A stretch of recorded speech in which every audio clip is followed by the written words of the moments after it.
From Montana's news leader, this is the MTN 10 o'clock news. Good evening and thanks for staying up late with us. I'm Russ Riesinger. President Trump closed the Republican National Convention tonight when he gave his speech accepting the GOP nomination to be their presidential candidate. The president's speech touched on a number of issues facing the country at this time. Natalie Brand has more details from the White House.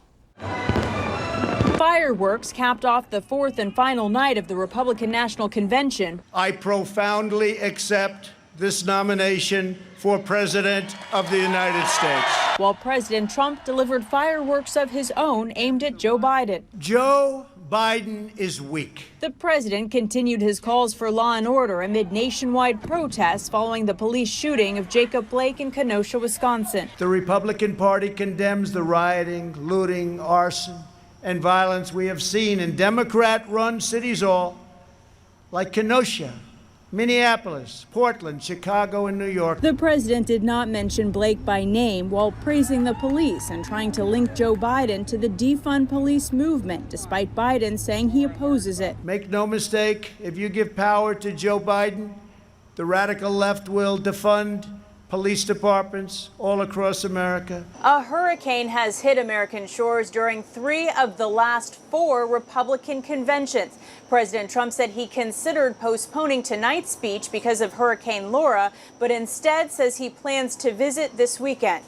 We are working closely with state and local officials in Texas, Louisiana, Arkansas, Mississippi, sparing no effort to save lives. The campaign set up 1,900 chairs, packing the South Lawn for people to hear the president's speech. Masks were handed out to the guests who have traveled from around the country.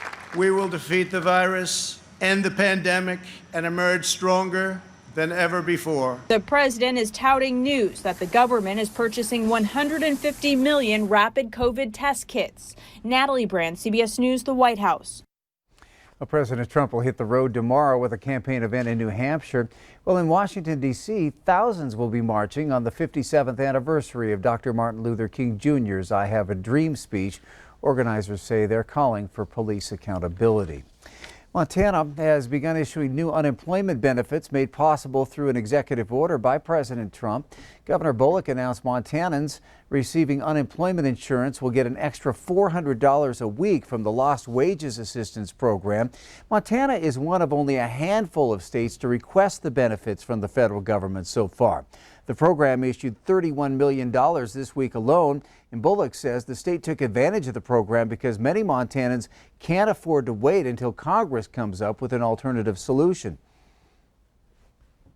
We didn't wait to act because we know that these are greatly needed benefits that put money in the pockets of Montanans and ensure that they can continue taking care of their families during this difficult time.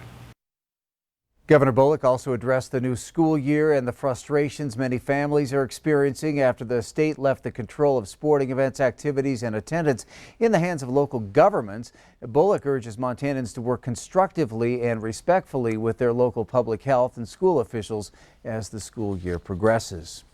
Montana did add another 143 new COVID-19 cases today. Yellowstone County topped the state with 43 of those cases and is now approaching the 900 mark in active cases. The state is nearing 1,800 active cases.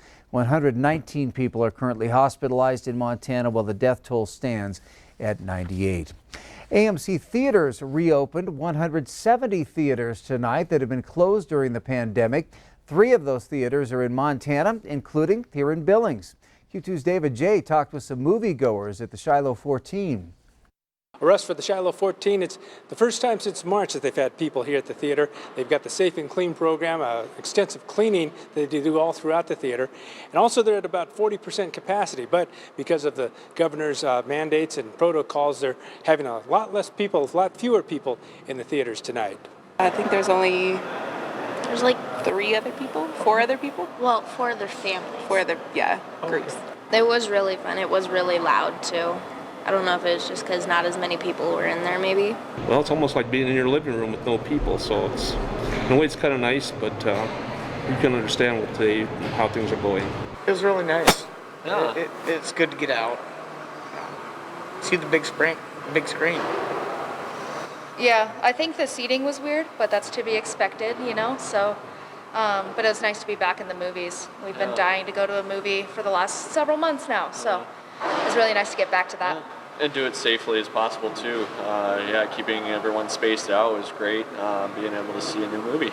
It was my favorite comic book growing up, so I've been waiting 40 years for this thing to come out. Get back to something a little more normal. A little bit. It's nice to be back. My wife and I, we usually go to movies, and it's just nice to be back doing that again. I just can't wait for the new Top Gun Maverick movie to come out. They showed 2 older movies at $5 a piece for the tickets and 2 newer movies. And the plan is to have some more new movies coming down the line. That's the latest from out here. Russ, we'll send it back to you. All right, thank you, David. Rob Griggs joining us. We've been dealing with some dry and smoky weather the last last week or so. Have we seen any improvement? We have. We're actually going to have what I would consider to be a one-day break before we probably start to see some of that smoke move back in. And this is sort of related to it. We've been very dry. You can see the drought monitor right now, Russ. Across Montana, not bad, between dry and moderate. It has been much, much worse in years before. Our friends in northern Wyoming have some areas of concern where some extreme drought is forecast. And of course, the further south and west you go, it just gets plumb nasty. As far as the smoke is concerned, we're actually catching a little bit of a break. It's thinned down to just a light haze, and if those northwesterly winds continue, it could push it out of the way for at least a day or so before we have a little bit more smoke move in, probably in the latter part of the weekend. So we shall see how that all rolls out, but I do have that complete end of the week forecast in just a bit. Ross? Thank you, Rob. Hurricane Laura weakened to a tropical storm after leaving a wide path of destruction across Louisiana and Texas. Thousands are still without electricity, and the storm is blamed for at least 6 deaths now. Courtney Zabowski has the latest from Galveston, Texas. In Lake Charles, Louisiana, the Richardsons took in the destruction Hurricane Laura left behind. Can't find anybody to talk to. Can't find a gas station. I was just trying to get home. The couple evacuated their home in Vidor, Texas, some 50 miles to the west. Laura steamrolled into the Gulf over Cameron, Louisiana early Thursday as a Category 4 hurricane with 150-mile-an-hour winds and heavy rains. We have sustained a tremendous amount of damage. We have thousands and thousands of our fellow citizens whose lives are upside down.